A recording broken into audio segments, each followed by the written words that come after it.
오늘 하나님의 말씀은 출애굽기 1장 1절에서 22절까지의 말씀입니다.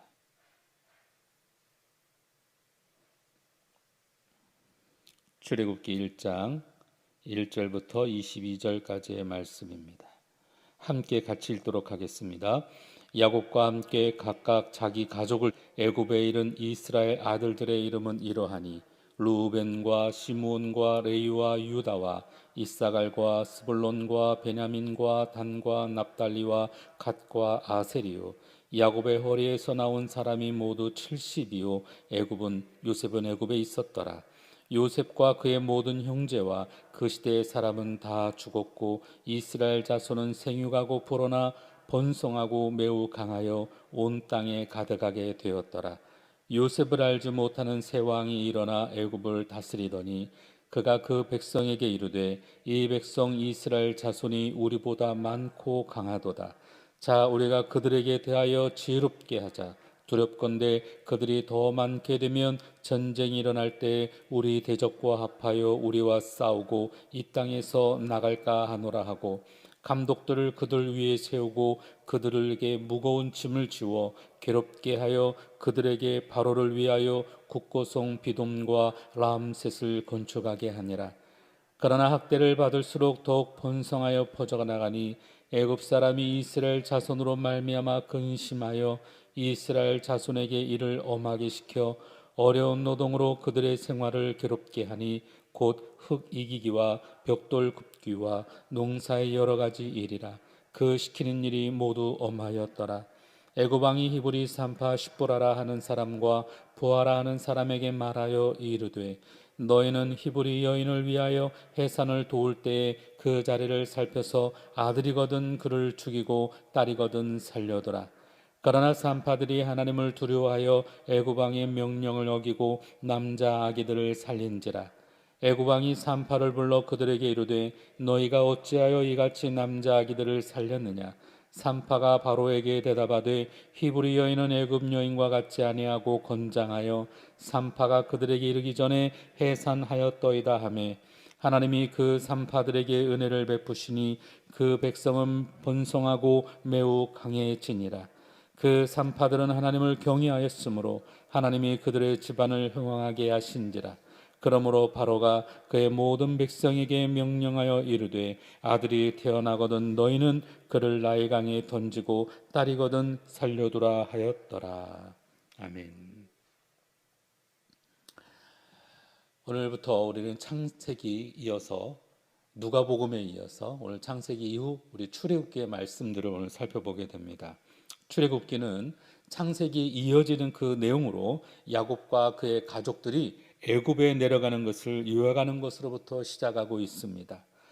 이 출애굽기 서두에 창세기 마지막의 내용을 요약하고 그것을 썼다라고 하는 것은 바로 이 창세기의 내용들이 그대로 이어지고 있다라고 하는 것을 보여주고 있습니다. 오늘 본문에는 나와 있지는 않지만 원래 원어 성경에 보면 이 창세기 시작이 그리고라는 단어를 사용합니다. 바로 이것이 창세기와 그리고 출애굽기가 동일한 저자에 의해서 동일한 내용들이 이어지고 있음을 이야기하죠. 창세기가 하나님 나라의 시작과 좌절 그리고 새로운 약속과 진행의 강조가 있었다면 이 출애굽기는 진행된 그 약속의 바로 성취가 강조되고 있습니다. 하나님께서 아브라함과 이삭과 야곱의 후손으로서 그 백성들을 구원코자 자기 백성을 삼으시고 그들에게 거룩한 법을 주시고 언약을 체결하시고 그리고 그것을 통해 약속하신 하나님의 나라를 세워가시는 것, 이것이 바로 이 출애굽기의 주제가 되죠. 오늘 본문은 크게 세 가지로 나눠 볼 수 있는데 먼저 1절부터 7절을 보면 하나님께서 언약을 따라 어떻게 바로 복을 주셨는가를 말씀하고 있습니다. 이스라엘의 번성과 그리고 그 창대함이 강조되어 있고요. 8절부터 14절까지는 이스라엘의 그 번성을 염려한 바로 이 애굽 왕 바로가 어떻게 이스라엘을 압제하고 있는가를 보여주고 있고 15절부터 22절까지는 애굽 왕의 그 악한 것이 얼마나 극에까지 달하고 있는지를 보여주고 있습니다. 본문은 먼저 이 야곱과 함께 애굽에 이른 12조상을 나열하고 있는 것으로 시작합니다.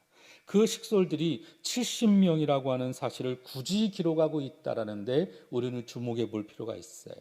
이 70이라고 하는 숫자는 완전수를 의미합니다. 그래서 이 완전한 의미로서 바로 이스라엘 공동체를 의미하고 한 민족을 이루어가는 것을 의미하고 있죠. 7절에 생육하고 불어나 번성하고 매우 강하여 온 땅에 가득하게 되었더라. 이스라엘 백성들이 점점점 더 불어나가게 됩니다. 강하게 점점 더 강하게 되어집니다. 근데 그 배경 가운데는 요셉이라는 사람이 있었어요. 이 요셉이라는 사람이 애굽의 총리로서 이 고센이라고 하는 비옥한 땅에 이스라엘 백성들을 정착을 시킵니다. 그리고 이 요셉의 비호 아래 점점 이스라엘은 점점 강하게 됩니다. 심지어는 그들의 그 공동체를 건드리지 않았어요. 그들이 예배하는 공동체, 나중에는 심지어 고향으로 돌아갈 것이라고 하는 것을 바로조차도 창세기 보면 인정하고 있잖아요. 그런데 너무 점점 부강해지는데 이 애굽에서는 바로 자신들보다 점점 강해져가는 이 이스라엘 사람들에 대해 두려워하지 않을 수가 없었습니다. 그래 오늘 성경에 보면 참 재미난 구절이 있어요. 요셉을 알지 못하는 새 왕이 일어나서 애굽을 다스리게 되었다라는 것입니다. 여러분이 애굽이라고 하는 나라는 지금의 미국보다도 강대한 나라였어요. 이 고대 근동에서는 전혀 상대할 수가 없었습니다. 문명도 얼마나 발달했는지 이 왕이 된다라고 하는 것은 얼마나 많은 것들을 배우고 심지어 의학서부터 천문학 안 배우는 것이 없습니다. 모든 것을 배워야 돼요. 역사는 말할 것도 없습니다. 그런데 이 애굽의 바로 왕이 요셉을 알지 못했다? 여러분 이해할 수 있겠어요? 모든 것을 배우고 심지어는 역사도 통달해야 되는데 요셉을 몰랐다? 그것은 말이 안 되는 거예요. 모르는 게 아니라 인정하기 싫었고 그를 알기 원하지 않았다라는 거예요. 심지어는 이 요셉의 특권 아래 이스라엘 백성들의 그 공동체가 견고히 서나가는 것을 바로 이 바로왕은 인정하기가 싫었다라는 것입니다. 그래서 이스라엘 백성에 대해서 새로운 정책을 취하게 되는데 그것이 바로 이 억제 정책이에요. 이스라엘에 번성하는 것을 억제하고 그들을 노예화시키는 것이었습니다. 이스라엘의 정체성을 말살시키는 거였어요. 과거 우리가 일제히 여러분 생각해 보세요. 우리가 일본에 의해서 여러분 강점기에 우리의 여러분 말도 언어조차도 빼앗겼잖아요. 우리의 모든 것들을 다 말살하려고 했습니다. 우리가 그들보다 못했습니까? 아니에요. 오히려 민족성이나 여러 가지 모든 면에 있어서 우리가 훨씬 더 앞섰어요. 문화적으로도 그랬어요. 다만 서양의 문물을 받아들였던 일본이 그들이 갖고 있었던 총과 칼에 의해서 군대의 여러 가지 모든 것들이 서구화되다 보니까 우리보다 좀 앞섰던 것뿐이지 그 정신만큼은 우리가 전혀 일본에 의해 여러분 굴리지가 않았잖아요. 그래서 이 애굽은 이스라엘 백성들을 억제하기 시작을 합니다. 고센에 따로 공동체를 이루며 그들의 언약의 정신 가운데 모여 있었던 이스라엘이 강한 공동체를 회파하기 시작을 합니다. 그리고 그것을 애굽 땅의 영원한 노동력으로 삼고자 했습니다. 그리고 이스라엘 백성들의 그 수요일을 적절하게 여러분 조절하려고 했어요. 그래서 눈꽃을 새 없이 바쁘고 정신을 못 차리도록 노동을 강조하기 시작을 합니다. 그런데 여러분 표면상의 이유를 뭐라고 삼느냐 보면 이것도 재미있어요. 9절부터 10절에 보니까 전쟁이 발생했을 때 염려에 대해서 이야기를 합니다. 만약 전쟁이 일어나면 내부적으로 이 이스라엘 사람들이 적과 내통해서 자신들을 갖다가 공격하지 않았을까라는 것이죠. 과거에 여러분 일제로부터 우리가 피해서 저희 간도 땅으로 넘어가게 됩니다. 러시아 사람들이 여러분 일본과 청일 전쟁을 벌일 때, 러일 전쟁을 벌일 때 여러분이 이 한민족을 가장 걱정했어요. 두려워했어요. 그래서 그 사람들을 어디로 보냅니까? 저 멀리 카자흐스탄까지, 우즈베키스탄까지 다 보내버리잖아요. 허허벌판에. 나중에 전쟁이 일어나면 이 사람들이 누구 편을 들을까? 러시아 사람 편을 들을까? 아니면 얼굴과 모든 것들이 비슷한 일본을 도울까? 그래서 우리 사람들을 다 저 멀리 허벌판에 기차 타고 아무것도 없어요. 먹을 것도 없어요. 여러분 다 아시잖아요. 옛날 과거에 우리가 그런 삶을 살았습니다. 이 애굽의 바로가 전쟁에 대한 표면상의 문제를 삼고는 있지만 실제로 그 내부적인 것에 보면 이 이스라엘 사람들이 본문에 보니까 그들이 이 땅에서 나갈까 하노라 말하고 있어요. 이 사람들이 나가는 것을 더 걱정했다라는 거예요. 이 사람들의 노동력 말 한마디면 이 노예들을 어떻게 하면 우리가 손쉽게 부릴 수 있는데 이것들을 갖다가 빼앗기겠느냐라는 것입니다. 여하튼 오늘 이 애굽의 이 바로 왕은 이스라엘 백성들에 대해서 철저하게 노예화시켰고 그리고 그들의 모든 것을 억제하고 자신들의 손아귀에서 이스라엘 백성들을 통제하기를 원했습니다.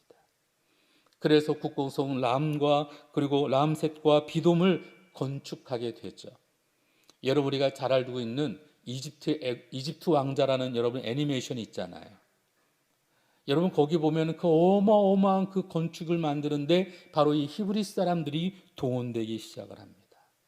근데 참 신기하게도 이스라엘 백성들은 학대받으면 학대받을수록 어려워지면 어려워질수록 오히려 이스라엘 백성은 더 강하게 됩니다. 점점 더 강하게 됩니다. 그래서 애굽 사람들은 이것을 근심하게 되었다고 12절에 기록하고 있어요. 그들을 더 억제하면 그들을 더 강하게 핍박하면 핍박할수록 이스라엘 백성들은 더 강해졌습니다. 노동의 강도는 더 세졌습니다. 먹을 것도 주지 않고 더 강력하게 이스라엘 백성들에게 고통을 가합니다. 그런데 신기하게도 이스라엘은 점점 더 강해져 갔어요. 왜 그랬을까요? 거기에다가 심지어는 궁여지책으로 사내 아이들은 다 죽여라는 거예요. 태어나는 자마다 다 죽이라는 거예요. 그런데 이스라엘 백성들은 점점 더 강해져 갑니다. 왜 그랬을까요? 바로의 통치도 아닌 바로 이 이스라엘 백성들은 하나님의 은혜 안에 있었기 때문에 그렇습니다. 하나님께서 선택하셨고 하나님께서 붙드시는 이스라엘은 점점 더 강해질 수밖에 없었습니다. 그 가운데 하나님을 두려워하여 애굽 왕의 명을 어기고 그리고 남자의 사내 아이들을 살리는 그 산파들도 있었습니다. 19절에 보니까 히브리 여인은 애굽 여인과 같지 아니하고 건장하여 산파가 이르기 전에 그들이 해산하였나이다. 애굽 왕이 히브리 산파들을 동원해서 그냥 나면 죽이라는 거예요. 그런데 그럴 수가 없었습니다. 하나님께서 산파들에게 은혜를 베푸셨고 그들은 이 애굽 왕의 칼의 권세보다도 바로 하나님의 그 두려워하는 마음에 생명들을 보존하기 시작합니다. 이스라엘의 후손들은 더 번성하고 강대해져 갔습니다. 근데 여러분 이 본문을 읽다 보니까 우리가 창세기 12장 3절 말씀을 생각해 볼 필요가 있어요. 창세기 12장 3절에 이렇게 말합니다. 너를 축복하는 자에게는 내가 복을 내리고 너를 저주하는 자에게는 내가 저주하리니 땅의 모든 족속이 너로 말미암아 복을 얻을 것이라 하신지라. 하나님이 언약하셨던 이 약속의 말씀 바로 이 산파들에게도 동일하게 적용이 되어졌습니다. 이스라엘 백성들을 위하는 사람에게는 하나님이 복을 주셨어요. 이 산파들에게 그 가정에 하나님께서 견고하게 일하시고 역사하셨습니다. 하나님을 경외하는 사람, 하나님께서 그들을 축복하시고 그들과 함께 하셨습니다. 이렇듯 세상 구원을 위하시는 하나님의 그 일하시는 것은 멈추신 적이 없습니다. 하나님의 그 열이 또한 식어진 적이 없습니다. 우리를 아끼지 아니하시고 끝까지 사랑하시는 그 하나님은 여전히 오늘도 우리 가운데 함께하고 계심을 믿으시기를 바랍니다. 이스라엘 백성들을 핍박하였으나 그러나 하나님은 그의 능력으로 그들을 지키시고 돌보시고 인도하셨음을 믿으시기를 바랍니다. 그렇다면 오늘 이 하나님의 말씀을 통해 우리가 좀 생각해 볼 것들이 있습니다. 지금 이 시대에도 핍박은 없을까요? 지금 이 시대를 살아가는 오늘 저와 여러분, 예수를 믿는다고 하는 것이 우리에게는 정말 녹록지 않은 시대에 우리가 살아갑니다. 우리가 지하 카타콤 속에서 예배드리는 것 같지는 않다 할지라도 예배하는 것이 세계 역사상에 정말 이렇게 어려울 수 있었을까 할 정도로 우리는 어려운 시대에 살아갑니다. 애굽왕의 그 권세로 우리가 핍박당하는 것은 아니지만 여전히 오늘 우리가 여유 있게 신앙생활한다라고 하는 것은 옛 이야기가 되어가고 있습니다. 풍성한 교제와 그리고 오늘도 우리 믿음의 봉사와 깊이 있는 교육들은 다 옛 이야기가 되어져 가고 있습니다. 교회마다 신방도 안 되고, 아니 예배도 안 되는데 무슨 신방이 되겠습니까? 성가대도 쓰지 못하고 주일학교 교회 교사들은 겨우 그 명맥만 유지합니다. 코로나 팬데믹 가운데 여러분, 우리가 두려워하고 그리고 먹고 살아가는 것이 바쁘다 할지라도 오늘 우리가 중요하게 여겨야 될 것들, 바로 이 하나님의 말씀을 통해 우리가 깨달아야 할 것들은 무엇이 있을까요? 우리가 좀 더 여유 있고 넉넉해서 오늘 여러분, 우리가 믿는 것들이 침해당하고 여러분 약해진다라고 생각할까요? 우리가 무엇 때문에 과연 이렇게 여러분 어려운 시대에 우리가 살아가겠습니까? 그러나 우리가 하나님의 말씀을 통해 보는 것은, 그럼에도 불구하고 여전히 우리 주님은 우리와 함께 하시고 우리 교회를 지키시고 우리 믿는 자들 통해 하나님은 일하시고 함께하고 있음을 믿으시기를 바랍니다. 그리고 하나님께서 언약하신 대로 아브라함과 이삭과 야곱과 그리고 오늘 이스라엘 백성들을 통해 여전히 일하고 계심을 통해 보여주듯이 우리에게도 함께하고 있음을 믿으시기를 바랍니다. 우리는 지난주일 부활주일을 맞이하면서 우리 교회에 그리고 그동안 있었던 참 힘들고 어려웠던 그 예배도 얼마나 풍성하고 하나님께서 일하고 있는 것을 우리는 보게 되었습니다. 우리도 두려워하지 아니하고 믿음의 봉사를 이룬 것처럼 히브리 산파들처럼 오늘도 아낌없이 주를 위해 헌신하는 저와 여러분이 되기를 주의 이름으로 부탁을 드립니다. 세상 권세자들을 두려워하지 아니하고 믿음의 온전한 봉사를 이룰 때 하나님께서 우리에게 복과 은혜들을 더해 주실 줄로 믿습니다. 아무쪼록 우리 모두가 부활하신 주님을 따라 온전한 믿음의 삶을 이뤄갈 수 있기를 주의 이름으로 부탁을 드립니다. 기도하겠습니다. 참 좋으신 아버지 하나님, 이스라엘 백성을 통해 지금도 일하시고 계시고 그리고 역사하셨음을 오늘도 주의 말씀을 통해 이 출애굽기 1장 말씀을 통해 보았습니다. 아버지 하나님, 오늘 우리 가운데도 여전히 살아 역사하셔서 우리가 가는 모든 길을 인도하여 주옵소서. 오늘 내 주님의 그 열정은 식지 않고 있음을 저들이 알고 있습니다. 부활주의를 통하여 하나님 우리 가운데 뜨거운 마음들을 더하여 주시고 새로운 마음을 더하여 주시고 우리가 마음껏 주의를 위하여 헌신하는 삶을 살아갈 수 있도록 은혜의 은혜를 더하여 주옵소서.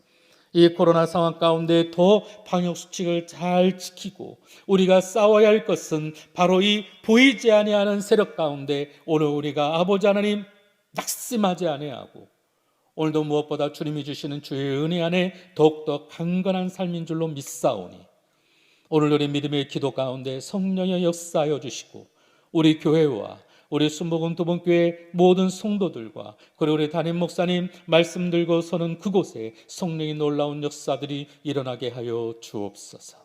예수님의 이름으로 간절히 기도드리옵나이다.